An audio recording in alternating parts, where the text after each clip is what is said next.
Hello students, today I am going to teach you chapter 8, A Great Indian Emperor in English language. It is the last chapter for first term syllabus in English language. So let us start right now. Chapter 8, A Great Indian Emperor. Akbar, who lived from 1542 until 1605, was one of the greatest of all Indian kings. His father was Humayun, king of Delhi.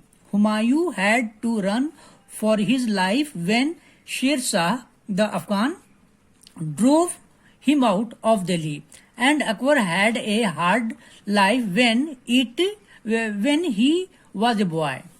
Sher Shah died later and Humayun became the king of Delhi again. But soon after this Humayun died when Akbar was only 13. At the time Akbar was with his uncle Bairam Khan fighting some rebels in the Punjab. Sher Shah had a son who was helped by a soldier called Himu. Himu at once attacked Delhi with a large army. Everyone advised Akbar to run away, but he would not. Okay, so what happens? Akbar was a great king who lived from 1542 to 1605. His father Humayun drove out from Delhi when Sher Shah the Afghan came to Delhi. That time Akbar was a boy and it was very hard time for him.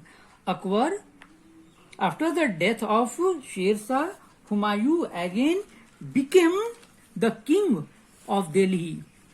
And when Humayun died, Akbar was only 13 years old. Then Akbar was with his uncle Bairam Khan.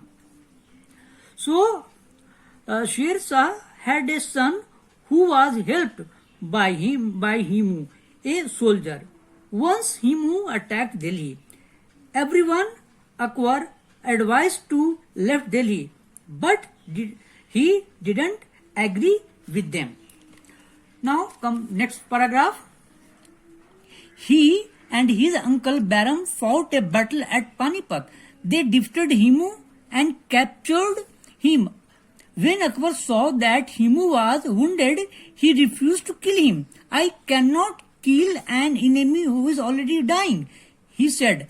At once, Bairam took his own sword and cut off Himu's head. Akbar was so ashamed of this that he burst into tears. This surprised everyone because in those days fighting and killing was common. During Panipat battle, Bairam defeated Himu and cut off his head. Akbar was ashamed and burst into tears. It was very surprising for all, and was very surprising. Now come next paragraph. For the next 12 years, Akbar fought his enemies bravely and successfully. At that time, India was divided into little states which were continuously fighting. Akbar wanted to stop these little states from quarreling and bring them together under one emperor. Akbar never seemed tired. He led his soldiers from one victory to another. He did not care about danger. Sometimes he went up to the walls of a city that he was attacking and fired the guns himself.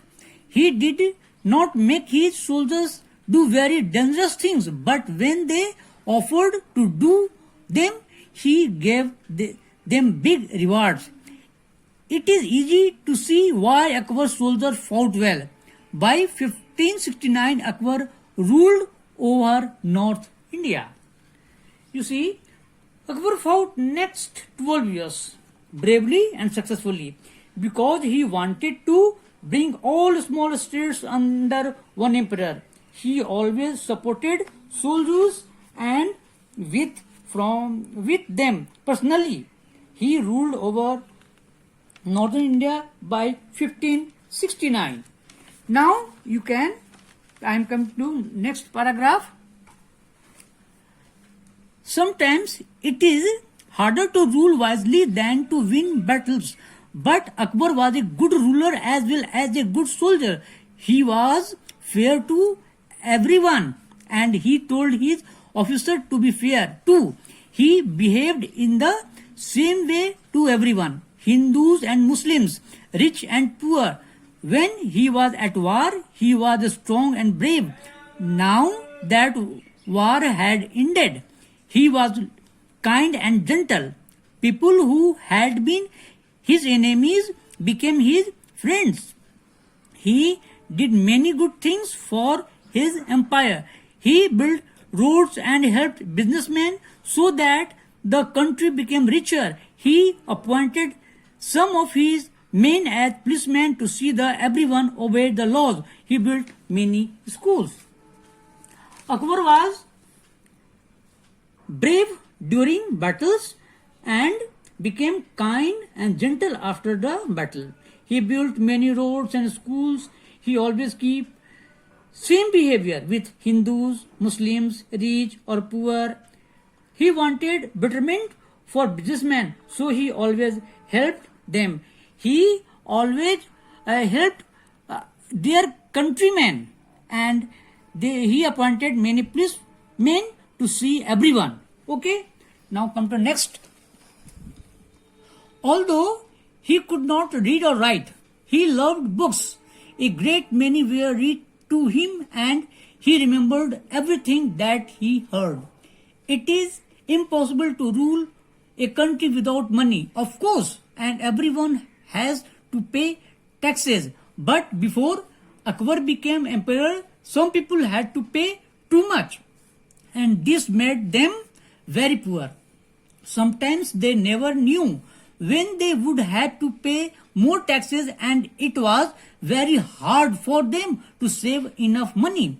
Akbar changed the tax laws so that they were fair to everyone. It is easy to see why Akbar is famous emperor. Although he began life as a great soldier, he finished as a great ruler. He brought different kinds of people together in a peace and friendship and made their lives easier and happier. So you see, Akbar made tax laws very simple so that everyone can pay their taxes easily. Akbar could not read or write, but he loved books. He had a sharp memory. He always kept all the things in his memory when he listened it from others. At the end, we can say that Akbar was a great emperor who brought different kinds of people together and make them happier. Okay, so this was the story or essay, whatever you can say about Akbar. Now, exercise time. Number 1, tick cross. I did it for you. You will learn it and go through it. Number 2, finish each sentence by adding one of these words. Okay, in box different words are given, and again I did it for you.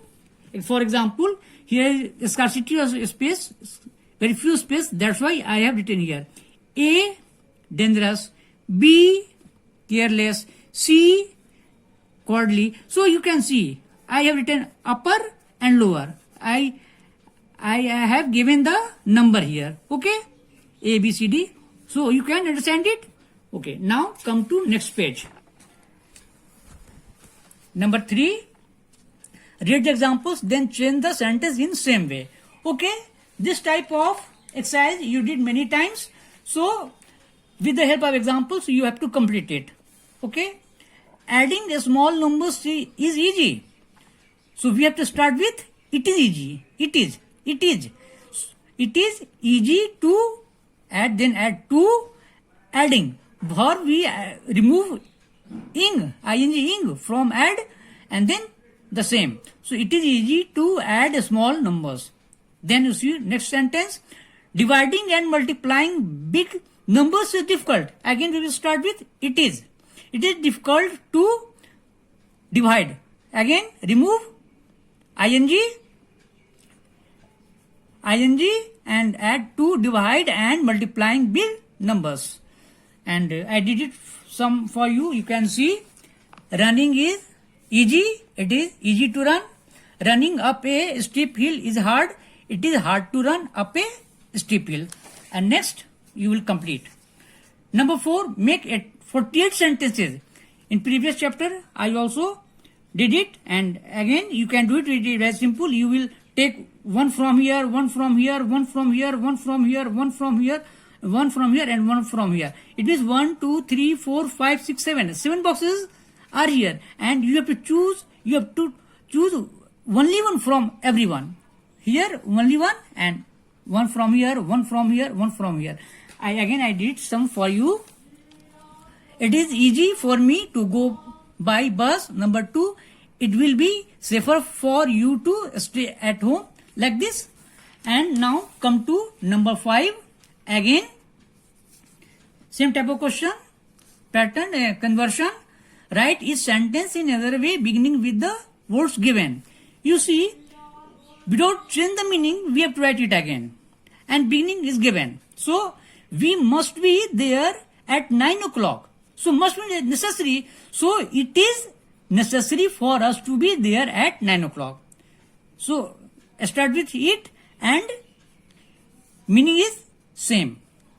He climbed the tree easily.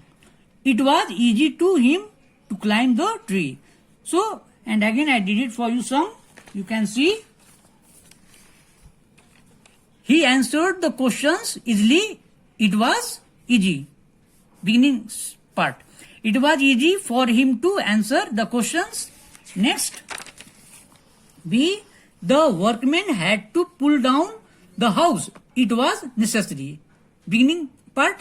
So it was necessary for the workmen to pull down the house. Okay. So rest you will complete as your homework, and it is word meaning. You will go through it and learn it. Now number 7. Choose the best answer. Again I did it for you. You will see. Okay.